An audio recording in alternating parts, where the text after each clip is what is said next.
Hi friends అండి. అసలు Tanuja Emmanuel ఎంతసేపు గేమ్ ఆడుతున్నారు ఇద్దరు కలిసి. ఇద్దరు ఒకళ్ళని మించిపోయి ఒకళ్ళు జీవించేస్తున్నారు నటనలు. అసలు ఆ నామినేషన్లో అంత బీభత్సంగా తిట్టుకొని అన్నీ చేసుకొని అంత గొడవ పడి వాళ్ళకి సంబంధించిన ఫ్యాన్స్ బయట గొడవ పడి జుట్టు బీక్కొని వీళ్ళు అక్కడ కూర్చొని అసలు తనూజ ఎంత జీవించేస్తా, ఇమ్మానుయేల్ అంతకుమించి జీవించేస్తా. ఇమ్మానుయేల్, నేను తప్పేమని మాట్లాడానా? అందరు నన్నే ఎందుకురా ఇలా అంటున్నారు? అప్పుడు బన్నీతో ఉంటే అలా అన్నారు, మాధురితో ఉంటే అలా అన్నారు, ఇప్పుడు నీతో ఉంటే ఎలా అంటారేమోరా అని అంటుంది. అరే, భరణి దివ్య కలిసి ఉంటే ఎంత వ్యసన పడింది, ఎంత అక్కసు ఫీల్ అయింది, ఎంత బాధపడింది, మా ఇద్దరిని దూరం పెట్టిందని ఎంత బాధపడింది తనూజ.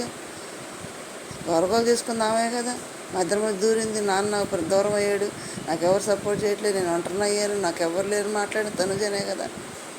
మరి సపోర్ట్గానే ఉన్నారు కదా వాళ్ళు. సపోర్ట్ లేకుండా ఎక్కడ దాకా వచ్చిందా తనూజ ఫ్యాన్స్ కామెంట్ చేయండి, మీరు చెప్పండి. సపోర్ట్ లేకుండా హౌస్లో ఇక్కడ దాకా రాగలరా?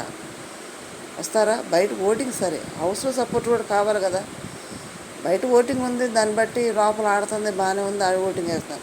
సపోర్ట్ కూడా ఉండాలి కదా. ఆ సపోర్ట్ లేకే కదా మన కెప్టెన్ కాలేదు. జీవించేస్తా మాట్లాడుతుంది సపోర్ట్ కావాలైతే. అక్కడ ఏమో లేదురా, నాకు మా అమ్మ కంటే నువ్వే ఎక్కువరా, అక్కడ నువ్వు అట్లా అనేటప్పటికి మైండ్ బ్లోయిందిరా, ఇందాక నుంచి ఏడ్చానురా నేను అక్కడ అని చెబుతున్నాడు.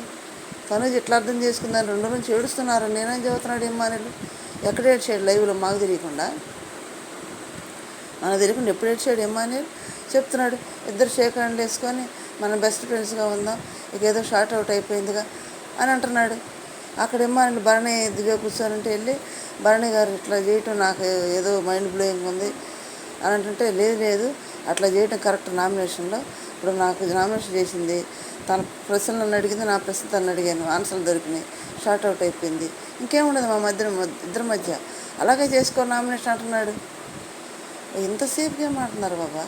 భరణి గారు బిస్కెట్ అయిపోతున్నాడు అందరి మధ్య భరణి గారు బిస్కెట్, మామూలు బిస్కెట్ కాదు, మామూలు ఎర్రిపప్పు అంటే కొండ ఎర్రిపప్పు అయిపోతున్నాడు అందరి మధ్య భరణి గారు.